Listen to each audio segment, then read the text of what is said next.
Here we go.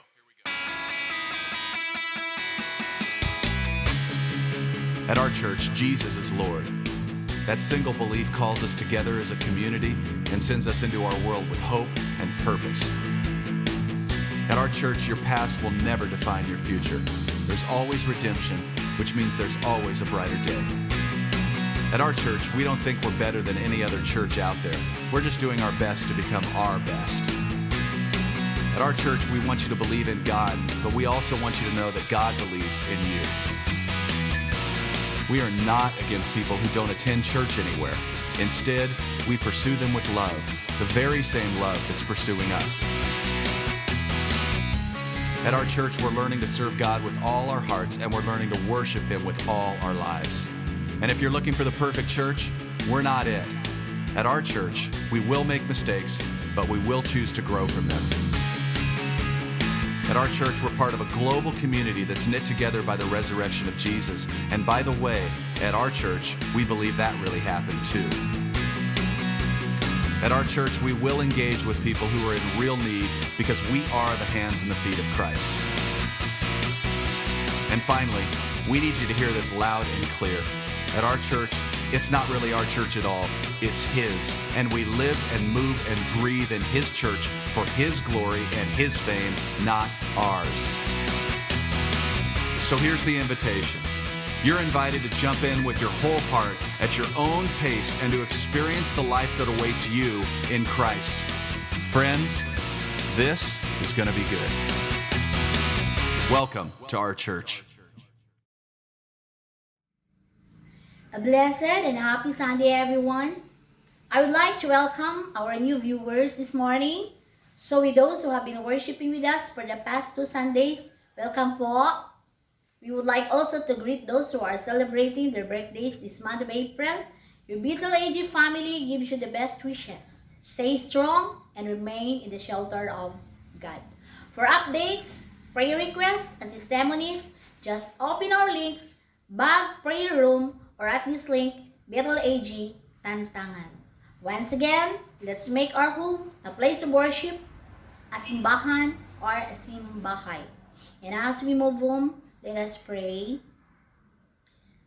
Our loving and most gracious Heavenly Father, we praise and thank you for the continued provision and protection. We pray that your Holy Spirit will keep dwelling in our hearts and in our respective homes. Be glorified in our service this morning as we dedicate it to you. Once again, speak to us through our Pastor Jerry. Thank you for anointing him. We give you the highest praise. In Jesus' name, amen. And now it's time to worship the Lord with our worship team. Be in the mode of worship. You may stand, sing aloud, or clap your hands. Amen.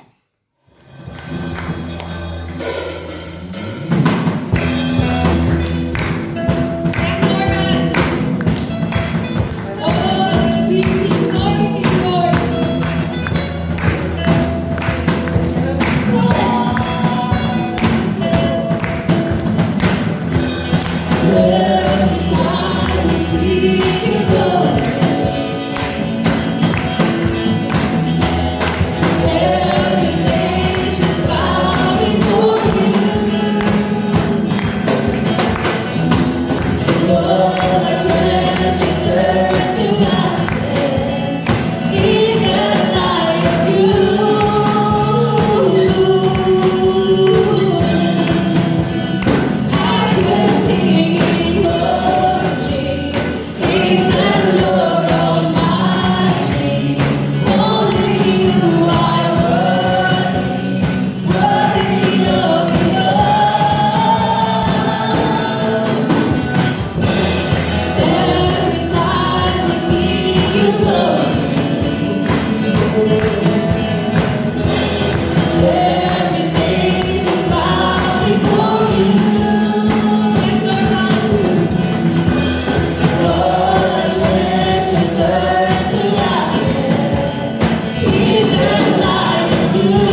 I see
umaga po sa ating lahat, mga minamahal kong mga kapatid na taga Bethel Assembly of God, Tantangan. Kumusta po kayo sa araw na ito? And of course, nais ko rin pong batiin ang ating mga online viewers sa ating ikatlong Sunday worship celebration na ginagawa po natin via online. Amen. Praise the Lord. So sa araw na ito ay April 5 na po tayo, 2020. At nasa ikatlong Sunday na po natin na ginagawa ang ating online Sunday worship celebration. Nung March 28, 2020, kung matatandaan pa po ninyo mga minamahal ko mga magulang at kapatid, that was Saturday, I shared the first part of our message about papaano natin haharapin ang unexpected crisis katulad ng COVID crisis na nangyayari ngayon sa ating buong mundo. So sa mensahe ko pong yon, I concluded with the point that God's purpose in the crisis is to not just show us His power in an extraordinary way, but also to show that He is in control of everything. Kontroladong-kontrolado niya ang sitwasyon po natin. Hindi ito kontrolado ng COVID-19. Kung hindi, ang Diyos ang siyang may control pa rin sa lahat ng nangyayaring ito, mga minamahal ko mga magulang at kapatid. At dito po ay ibabatay po natin ang ating pag-aaral sa salita ng Panginoon na matatagpuan sa Santiago chapter 1 verses 2 to 4. Ganito po ang sinasabi: Mga kapatid, magalak kayo kapag kayo'y dumaranas ng iba't ibang uri ng pagsubok. Dapat ninyong malaman na napatatatag ang ating pananampalataya sa pamamagitan ng mga pagsubok. At dapat kayong magpakatatag, sabi ng salita ng Panginoon, hanggang wakas upang kayo'y maging ganap at walang pagkukulang. Purihin po ang Panginoon sa pagkabasa ng kanyang salita. Mga minamahal kong mga magulang at kapatid, kung susuriin natin ang bersikulong ito, alam po ba natin na ang mga difficulties, ang mga trials sa ating buhay, ay alam po ba ninyo na ito po ay isang opportunity upang maihayag ng Diyos ang kanyang kapangyarihan sa ating buhay. Ang totoo, tayong lahat ay makakaranas ng crisis sa buhay at one point or another. Hindi po natin maitatanggi na mayroong mga crisis sa buhay na ating pong nararanasan at ito ay dumarating unexpectedly sa atin at one point or another sa ating buhay. And you know, ang crisis na dinaranas natin ngayon, itong dinaranas natin na problema sa COVID-19, ito po ay actually isang test ng ating pananampalataya sa Diyos. You know, God wants to turn your test into a testimony. Gustong gamitin ng Diyos ang mga testing natin sa buhay upang ano? Ano ba ang layunin ni Lord? Bakit gagamitin niya ang mga testing na ito? Upang gawin niyang maging testimony mo ito later on. Upang maihayag mo later on ang kapangyarihan ng Diyos, ang faithfulness ni God, maipahayag mo ang kanyang kabutihan na nasa gitna ng crisis, siya ang gumabay sa iyo, siya ang nagbigay ng katagumpayan sa iyo. That's why, mga kapatid, tandaan nyo ito, God will never, always stop every crisis or trials sa ating buhay. there will be times na ang Diyos ay hindi niya pipigilin ang isang problema o ang isang crisis sa buhay na mangyari ito sa iyo, kapatid. At kung sakasakali mang mangyayari man ang hindi mo inaasahan, ito ang pwede kong mai-advise sa ating lahat, maging sa aking sarili. Ito rin po ang aking sinasabi sa aking sarili, na sa halip na magpanik ka, na sa halip na ako ay magpapanik, siguro pwedeng sisisihin ko ang Diyos, pwede mong sisisihin ang Diyos, bakit hinayaan niya na mangyari sa buhay mo ang mga bagay na ito, yung mga crisis na ito, yung mga problemang yan na napakalaki. Instead na atin siyang sisisihin, instead na tayo ay magpapanik, alam po ninyo, sa ganitong mga pagkakataon, ay mas kinakailangan mong asahan, i-expect mo si God to show up and turn your situation around. Amen.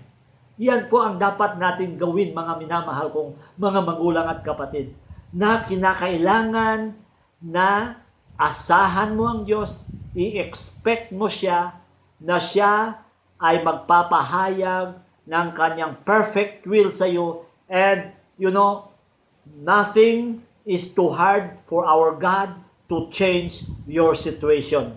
So, always expect God's favor. Always expect His supernatural power every time that we undergo a big crisis in our life. Mga problema na yan sa ating buhay. Ito, mga minamahal kong mga kapatid. Sa Isaiah, may sinasabi po roon sa Isaiah 54 verse 17, sabi po ng salita ng Panginoon, "No weapon formed against us will ever prosper." Nais ko pong ulitin. Sabi ng Isaiah 54 verse 17, "No weapon formed against us will ever prosper." Sabi niya, walang sandata na ginawa laban sa atin na ito ay magtatagumpay. Ang salitang ito ng Diyos ay hindi nagpapaintindi na walang lilitaw na problema, kapatid. Hindi yan ang ibig sabihin ng versikulong ito. Hindi ganyan ang ibig sabihin ng salita ng Panginoon in this verse. This verse also never says, you will never have any unexpected trouble. Hindi rin ganyan ang sinasabi ng salita ng Panginoon, na hindi ka na makakatanggap ng mga unexpected na trouble, problema sa buhay. Hindi po ganyan ang ibig sabihin ng versikulong ito, mga kapatid. So, ang tanong, ano ang ibig sabihin ng salita ng Diyos patungkol po dito? You see, it's very possible na makakaranas tayo ng crisis sa buhay. Posibleng-posible po yan, mga kapatid. Hindi natin mapipigilan yan. Ang mga problemang hindi natin inaasahan. Kadalasan darating po yan na hindi po natin inaasahan. Maaaring makakatanggap ka siguro ng nakakabahalang medical report sa iyong kalusugan, na nagsasabi ang report na yan na meron kang ganitong sakit, matinding sakit. Maaaring makakatanggap ka ng isang hindi magandang medical result nung ikaw ay nagpa-check up. Maaaring mayroon kang, hindi naman natin hinihingi, na mayroon magkakaroon ka ng sintomas ng COVID-19. Hindi naman natin yan hinihingi sa Panginoon. Pero pwedeng mangyari po yan, mga kapatid. Mga inaasahang mga bagay na hindi naman talaga natin ini-expect sa buhay, di po ba? At pwedeng sasabihin ng test mo, ng medical test sa'yo, na ikaw ay positibo sa ganyang uri ng virus. Di po ba? May mga bagay din minsan na Hindi natin inaasahan na pwedeng mangyari na pwede kang mawalan ng isang trabaho dahil sa mga nangyayari ngayon. O pwede rin mangyari, hindi mo inaasahan, na pwede kang pagtaksilan ng iyong mahal sa buhay. Mga crisis po ito, di po ba? Pero ito pong tatandaan po natin, mga minamahal kong mga magulang at kapatid. But because you are a child of the Most High God, and because you remain in your faith to Him, hindi ka tumalikod sa Kanya sa gitna ng crisis na yan. Hindi ka lumayo sa Diyos nung nararanasan mo ang crisis na yan. Alam po ba natin that an unexpected crisis is not going to prosper against you kung ikaw ay mananatili sa ating Panginoon, mga kapatid. Ibig sabihin, in the end, itong crisis na ito, itong problemang yan, it's not going to get the best of you. But you will get the best of it. Anong ibig kong sabihin, mga kapatid? Ibig sabihin, hindi ito para sa iyong ikasasama. Ang nangyaring problemang yan, yung trials na yan, yung crisis na yan, na hindi mo inaasahan. Ibig sabihin, inalaw yan ni God sa iyo, pero alam ni God na hindi yan para sa ikasasama mo. Hindi, it will not get the best of you, but you will get the best of it. Mas maganda kung ikaw ay mananatili sa ating Panginoong Hesus, hindi ikaw ang makukuhanan, hindi ikaw ang mawawalan, hindi ikaw ang mapapasama sa crisis na yan, sa problemang yan, kundi ikaw ang makikinabang, kapatid, sa himalang gagawin ng Diyos sa buhay mo. Hallelujah. Bakit ka makikinabang? Kasi ang Diyos ang siyang gagawa ng solusyon para sa iyo. At yan ay para sa kanyang kapurihan. Purihin po ang Panginoon. God is not going to bring you out of that crisis. Hindi lang yan ang gagawin ni Lord. God is not only going to bring you out of that problem, of that trial, but He will bring you out better off. Tandaan mo yan, kapatid. He will bring you out. God will bring you out better off than you were before. Hallelujah. Di po ba napakaganda ng ginagawa ng Diyos sa ganitong mga pagkakataon na kapag ikaw ay mananatili sa Kanya, ikaw ay mananatiling mananampalataya sa Kanya, ikaw ay mananatiling magtitiwala sa Kanya, hindi ikaw magrereklamo sa mga nangyayari sa buhay mo, kapatid. You see, ang gagawin ng Diyos sa iyo is He will bring you out better off than you were before. Pagkatapos ng crisis na yan, kapatid, kung mananatili ka na magtitiwala sa ating Panginoon, and you will always seek His ways and His will in your life, sa crisis na yan ng buhay mo, alam mo ba kung ano ang isang magandang bagay na mangyayari sa iyong buhay? Out of that crisis, ito ang pwedeng mangyari sa iyo, kapatid. You become a better and stronger person out of that crisis. Do you believe that in Jesus' name, kapatid? You can say aloud amen if you believe that. Ako po'y naniniwala, mga magulang at kapatid, na may magandang plano ang Diyos kung bakit hinahayaan niya, pinapahintulutan niya ang isang crisis na mangyari sa buhay po natin. Because nais niya na pagkatapos ng problemang yan, pagkatapos ng crisis na yan, magiging better ka, magiging stronger person ka pa sa kanyang harapan. Kaya mga kapatid, huwag po tayong panghinaan ng loob, huwag po tayong ma-discourage, huwag po tayong tumalikod sa Panginoon, bagkus mas lalo po tayong lalapit sa ating Panginoon, lalong-lalo na sa mga panahon ng mga crisis ng buhay. Purihin po ang Panginoon.